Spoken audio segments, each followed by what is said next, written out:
What if every decision you make, from the smallest snack choice to your biggest life changes, was never truly yours to begin with?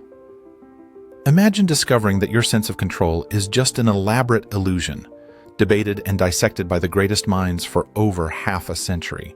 Tonight, as we tackle a riddle that stumped philosophers for 50 years, you might just rethink everything you know about yourself. Step back and picture this. You're standing at a crossroads, forced to make a choice. You weigh the options, deliberate the pros and cons, and finally, you decide. But was that moment truly an exercise of your personal freedom? Or did something somewhere already set you on this path long ago? This very question has haunted not just philosophers in their armchairs, but also judges, neuroscientists, artists, and ordinary thinkers for generations. It's not just a puzzle locked away in academia, it's the heartbeat of everyday life. The idea that our sense of agency could be an illusion, that our choices are a series of dominoes tipped by factors outside our control, can be thrilling, terrifying, or even liberating, depending on how you look at it. About 50 years ago, as science and philosophy intersected more than ever before, this ancient debate entered a new arena. Philosophers like Peter van Inwagen sharpened the issue with rigorous logical arguments, while advancements in psychology and neuroscience added experimental spice. Suddenly, free will wasn't just theoretical, but a matter with real-world implications. Could a criminal genuinely be guilty? Is praise, or regret, or even love just chemically encoded behavior we label ours? Should self-help books offer advice, or is everything set the moment we're born? Even in popular culture, think movies like The Matrix, novels like 1984, or debates about artificial intelligence. The theme persists: who or what is really in charge? This riddle shapes the justice system and even guides how we parent or punish. It flows into religious conversations about guilt, redemption, or fate versus grace. And as we code ever more complex algorithms, we're forced to ask if machines might one day share our tug-of-war with freedom and limitation. So why dig it up again tonight? Because as technology evolves and new discoveries roll in, the urgent question of freedom versus fate becomes even more relevant, maybe even existential. Stay with me as we unpack how this 50-year-old philosophical showdown continues to echo in every facet of our lives, and why the answer, if there is one, changes not only philosophy, but how you see yourself forever. Let's lay out the battleground more clearly. The philosophy problem at the heart of our discussion is notoriously known as the free will versus determinism debate. It is a puzzle that's both deeply abstract and personally relatable. To see why it resists easy answers, we need to break apart what each term really means, how the debate crystallized in the modern era, and why it is so challenging. Determinism is the view that everything that happens as a result of prior causes and universal laws.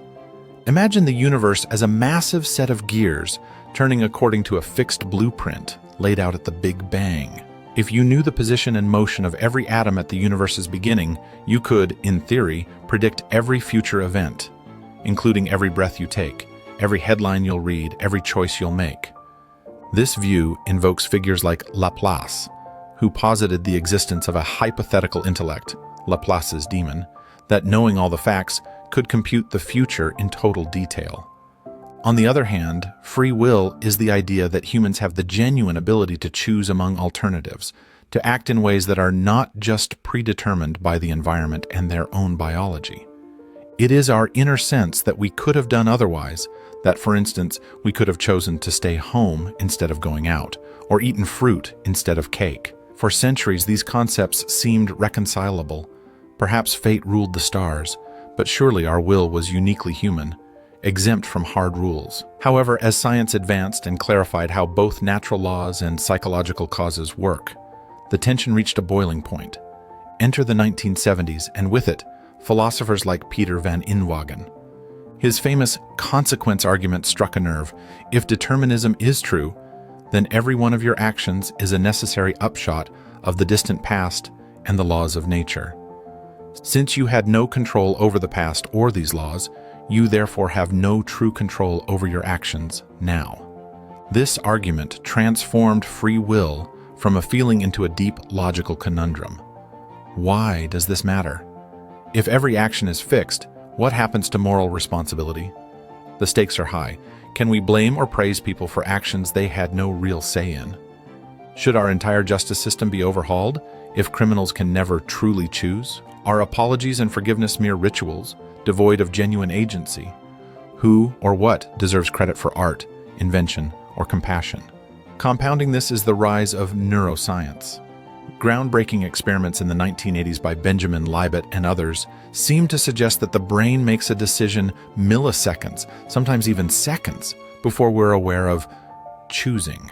Add to this research in psychology showing the power of subconscious priming, and suddenly that feeling of agency looks suspiciously like a user interface hiding the real machinery. Popular culture reflects this anxiety too. We see it in films where characters question whether they're puppets on strings or genuine agents. Legal scholars ponder how brain scans could exonerate or condemn. Parents and educators wonder whether discipline and praise help shape free will or just manipulate predetermined wiring. For 50 years, the problem has refused to fade, insistently relevant as every new discovery, every court case or cultural debate seems to breathe new life into the puzzle. It's not just theoretical. If the answer undercuts free will, everything from ethics to therapy, from politics to relationships, could need rethinking. And as we'll see next, philosophers have tried fiercely and creatively to break this deadlock, but a perfect consensus remains elusive. In pursuit of an answer, philosophers have advanced a stunning array of arguments, counter-arguments, and imaginative thought experiments. Let's explore the main perspectives and the twists and turns each has taken over the decades. 1. Compatibilism, making peace with determinism. Compatibilists believe that free will can live side by side with determinism. Thinkers like David Hume and more recently Daniel Dennett have argued that the traditional concept of free will is misunderstood. For them, freedom isn't about defying causality. It's about acting according to one's own desires and reasoning without external compulsion. Picture walking a dog on a long leash. The path is defined, but you have meaningful room to roam. The universe's leash might be long, shaped by causes, but as long as you can pursue what you want without someone or something yanking you off your path, that's enough for freedom. Compatibilists redefine responsibility as our capacity to respond to reasons, form intentions, and reflect on our motivations. Society, from this view, can justifiably hold us accountable, not because we're uncaused, but because we can understand, transcend, reason, and learn. Critics, however, contend that compatibilism changes the rules of the game, redefining free will so drastically that it sidesteps the true question: could we ever really have acted differently? 2. Hard determinism, the chilling consequence. Hard determinists accept the consequence argument in full force. If everything is determined, then free will is an illusion. Consider the philosopher Dirk Pereboom, who argues that none of us are free in the sense required for moral responsibility. In this view, we're more like dominoes than dancers, simply playing out a pre-written script. This camp faces the challenge of rethinking moral and legal responsibility. If no one is truly to blame, how do we justify punishment? Some hard determinists shift from blame to forward-looking practices, rehabilitation, deterrence, and societal protection, not retribution. For many, this outlook is disquieting.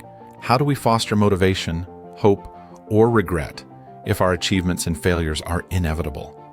Yet, some find comfort in the idea, focusing on understanding causes, improving conditions, and fostering compassion for others' circumstances. 3. Libertarianism, the stand for radical freedom.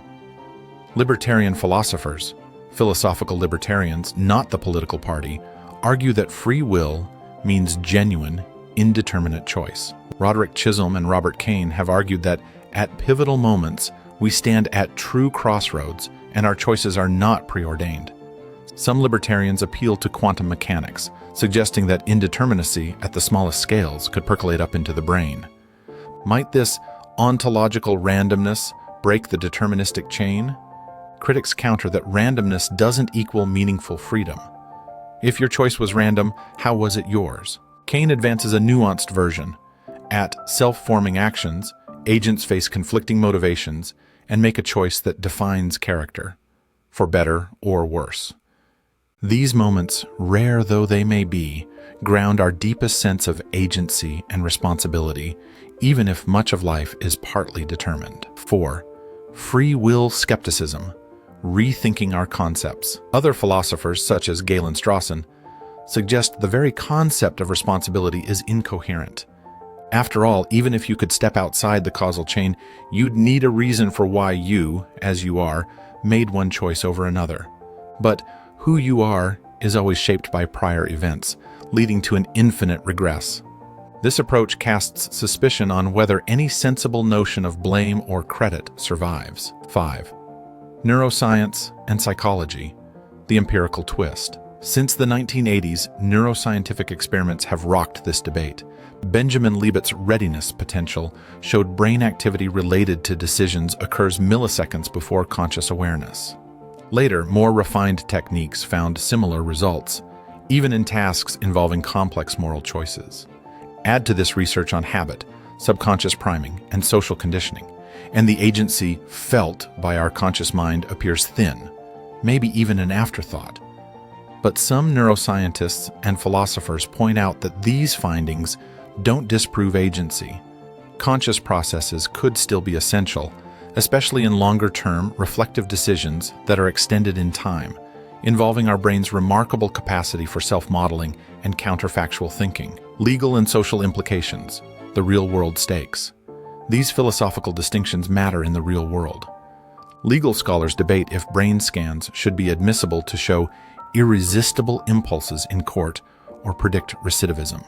Should children or people with certain psychological conditions be considered less responsible because their ability to deliberate is impaired? This debate spills into therapy, education, and policy. If you believe in fixity, you might emphasize prevention and support. If you believe in radical choice, you might focus on teaching self-control or assigning blame. After 50 years, each viewpoint remains active and persuasive to certain camps. None have definitively conquered the philosophical landscape, though compatibilism currently holds sway in many academic circles. Still, as science and society evolve, these viewpoints are tested, stretched, and sometimes given surprising new interpretations. Into this fray comes an emerging perspective, rooted in how conscious beings deliberate, imagine, and reinvent their own future, even against the backdrop of a determined universe. Now is the moment to introduce what I believe offers a breakthrough, a way to reconcile our experience of freedom with the realities of causality and biological constraints. I call this the emergent deliberation solution, and it stands on the intersection of cognitive science, philosophy, and even artificial intelligence, reframing the debate. Rather than asking only whether every action is determined by prior events, let's ask, what does it mean for a being to have options?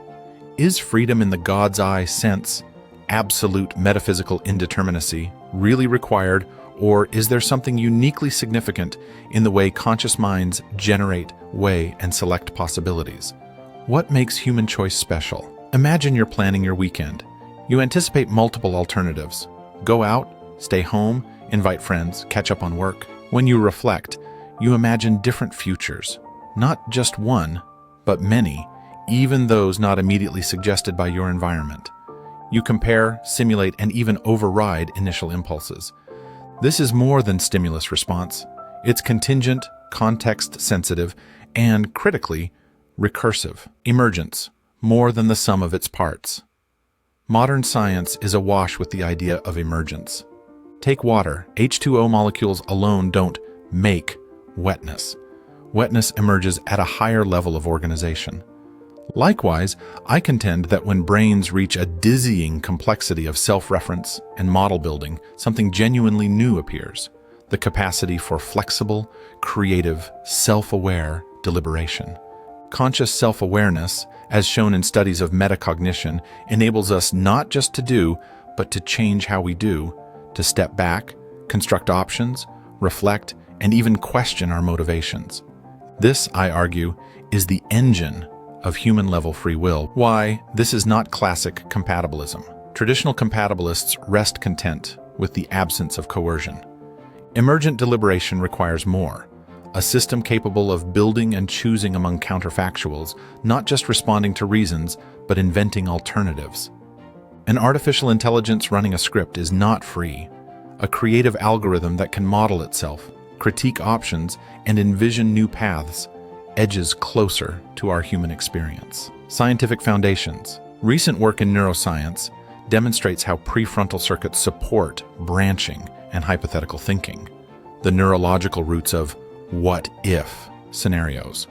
Studies in AI show that recursive model-based planners outperform simple rule followers in unpredictable environments. Personality and upbringing still prime the system. Determinism isn't banished, but in moments of reflection, higher-order processes allow us to intervene in automatic routines, to exercise foresight, and to train future selves through practice and habit. Our self is a dynamic process, not a static entity. It learns, adapts, resists, or re-envisions. Responsibility without magic. This model also preserves something vital for both justice and morality: responsibility. Our choices arise from the interplay of given resources and self-generated possibilities. Genuine alternatives don't need to be metaphysically uncaused. They need to be real options constructed by a capable, recursive mind. A bridge, not a wall, emergent deliberation thus occupies a bridge position.